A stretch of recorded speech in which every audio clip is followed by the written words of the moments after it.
The All. Substance mean that which underlies all outward manifestations. The essence, the essential reality, the thing in itself, etc. Substantial means actually existing, being the essential element, being real, etc. Reality means the state of being real, true, enduring, valid, fixed, permanent, actual, etc.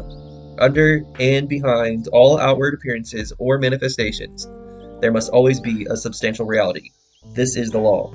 Man, considering the universe, of which he is a unit, sees nothing but change in matter, forces, and mental states. He sees that nothing really is, but everything is becoming and changing.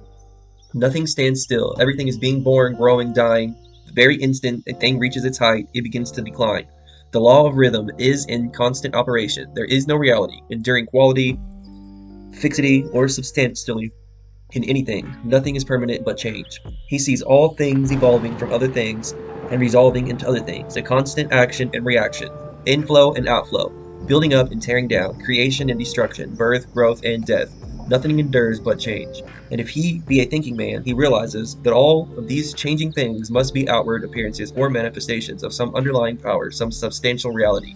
All thinkers in all lands and in all times have assumed the necessity for perpetuating the existence of the substantial reality. All philosophies worthy of the name have been based upon this thought. Men have given to this substantial reality many names. Some have called it by the term of deity, under many titles. Others have called it the infinite and eternal energy. Others have tried to call it matter, but all have acknowledged its existence. It is self-evident, it needs no argument. In these lessons, we have followed the example of some of the world's greatest thinkers, both ancient and modern, the Hermetic masters, and all have called this underlying power the substantial reality, by the Hermetic name, the All, which term we consider the most comprehensive of the many terms applied by the man to that which transcend names and terms. We accept and teach the view of the great Hermetic thinkers of all times, as well as those illuminated souls who have reached higher planes of being, both of whom assert that the inner nature of the All is unknowable. This must be so, for not by the All itself can comprehend its own nature and being. The Hermeticists believe and teach that the All in itself is and must ever be unknowable. They regard all theories, guesses, and speculations of the theologians and metaphysicians regarding the inner nature of the All as but the childish efforts of mortal minds to grasp the secret of the infinite. Such efforts have always failed and will always fail from the very nature of the task. One per such inquiries travels round and round in the labyrinth of thought, until he is lost to all sane reasoning, action, or conduct, and is utterly unfitted for the work of life.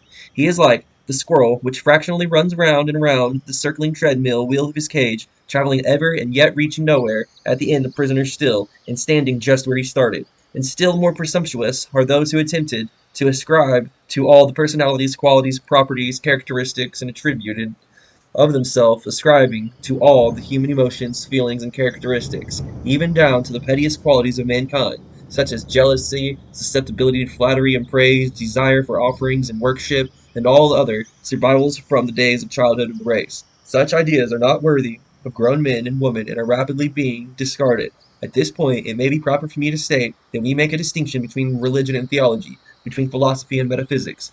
Religion to us means that intuitional realization of the existence of the All and one's relationship to it, while theology means attempts of man to ascribe personality, qualities, and characteristics to it, their theories regarding its affairs, will, desire, plans, and designs, and their assumption of office of middlemen between the All and the people.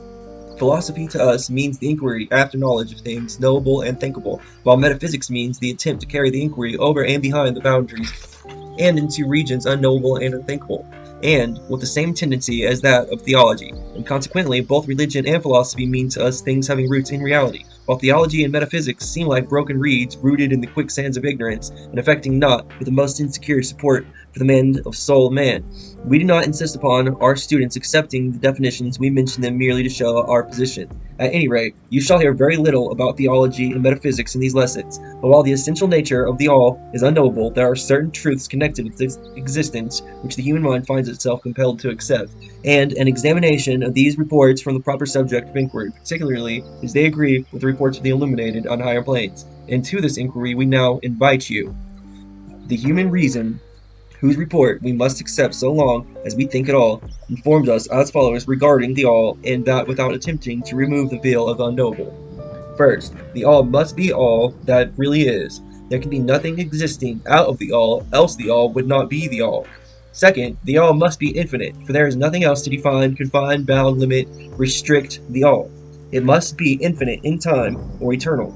It must have always continuously existed, for there is nothing else to have ever created it, and something can never evolve from nothing. And if it had ever not been, ever for a moment, it would not be now. It must continuously exist forever, for there is nothing to destroy it, and it can never not be, even for a moment, because something can never become nothing. It must be infinite in space. It must be everywhere, for there is no place outside of the all. It cannot be otherwise than continuous in space, without break, succession, separation, or interpretation. For there is nothing to break, separate, or interpret its continuity, and nothing which to fill in the gaps. It must be infinite in power or obsolete, for there is nothing to limit, restrict, restrain, confine, disturb, or condition it. It is subject to no other power, for there is no other power.